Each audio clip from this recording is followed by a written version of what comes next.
Hey guys, welcome to The Strong Young Man. One of the biggest social conventions in the 21st century is that it's a man's job to make a woman happy. A popular method to achieve this objective is to buy a woman flowers. Whether this pervasive understanding is spread by women to filter out the betas, by the government to encourage consumerism, or the merchants to increase profits, buying a woman a bouquet of flowers is never in your benefit. With the exception of my mum, my sisters, and my grandma, I have never bought a woman flowers, and today's episode is going to explain why. All flower-giving scenarios fall into 4 categories. Scenario 1, on the first date. During the initial stages of an association, buying a woman a bouquet of flowers sets the expectation that you will always buy her flowers. First impressions usually create lasting impressions, and while you do want to impress her, there are better, more practical and more sustainable ways to do it. You want to make a good impression by arousing her with charm, assertion, and by being gentlemanly rather than trying to buy her affection. You also don't want to set a standard that you can't maintain for the duration of the relationship. Always buying a woman flowers will cost you money, time, effort, and most importantly, respect. If you are unable or unwilling to continue to supply her with flowers, she will view you as a dwindling resource. On a subconscious level, this will trigger her innate vagina dehydration response. Unless you can upgrade her experience, she will deem you unable to meet her hypergamy to a new baseline, and this will push her to seek someone who can satisfy this hypergamy. In addition to this, you also set the subconscious understanding that flowers, plus you paying for the date, plus your time on the date, is equivalent to her getting ready plus her time on the date, which devalues your time and your overall impression of your own self-worth. Scenario number 2, randomly. Gifting a woman flowers as part of a spur-of-the-moment decision arms your woman with ammunition that she could use against you at any time. If you don't increase the frequency at which you continually buy her flowers, you give her ammunition to start a conflict. She might start some bullshit, like, how come you don't buy me flowers anymore? Why don't you love me? Who are you cheating on me with? This is just another weapon in their arsenal that they'll use as a shit test. While it's easy to deal with, it's still a legitimate shit test, and I'd much rather deal with a shit test of a lower magnitude, like her complaining about me leaving the fucking toilet seat up. Scenario number 3, when you fuck up. Women understand that men can't get things right all the time. Having said this, a woman's tolerance for male inadequacies will vary depending on her own sexual market value. If she can get a man who is more competent, she'll be less tolerant of your mistakes.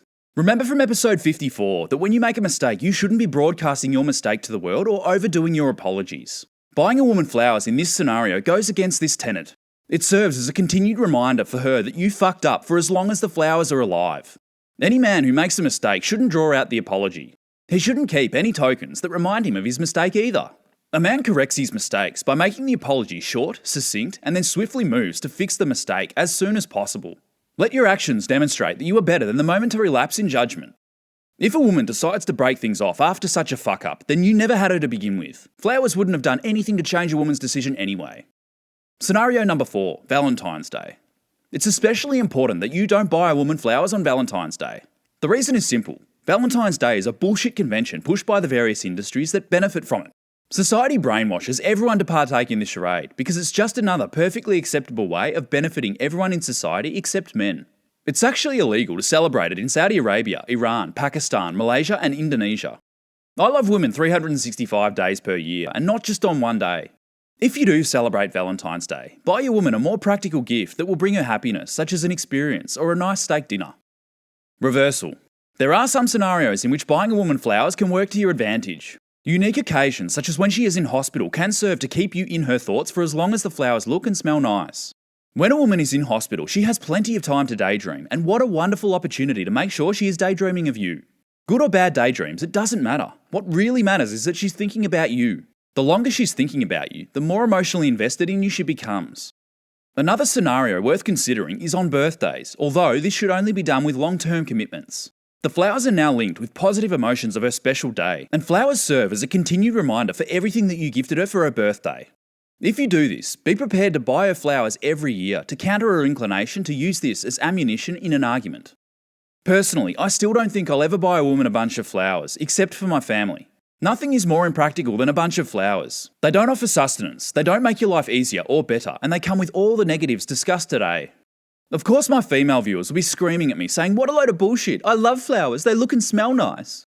Women say they like flowers, but really they like what they signify or the positive emotions they bring. This is a trap. Don't take the bait. If women really did like flowers, they would buy them for themselves all the time, but they don't. Some women do perhaps buy flowers for themselves, but not very often, and certainly not as much as they're buying plastic tits, plastic asses, and plastic lips and faces. What women really like about flowers is their utility. Flowers bring women positive emotions because they signify your dedication and commitment to the relationship. Remember from episode 101 to never take dating advice from women. They don't have the faintest idea about what arouses them. A woman is most aroused when she's with a man who sends mixed messages about his commitment. A real man doesn't need flowers to inflame his desirability. No man with himself at the centre of his world would ever buy a woman flowers, and yet women jump off buildings over these guys. Don't buy into the bullshit that you need to buy a woman flowers in order to court her or sustain a relationship. Sustain your relationship the proper way by evoking genuine, unmitigated sexual desire while negating her hypergamy in more practical and useful ways. Thanks for watching today's episode. In episode 110, I'll be debunking the pervasive myths around cholesterol and lipoproteins. Subscribe and click the bell icon to be notified when it drops. Catch you then.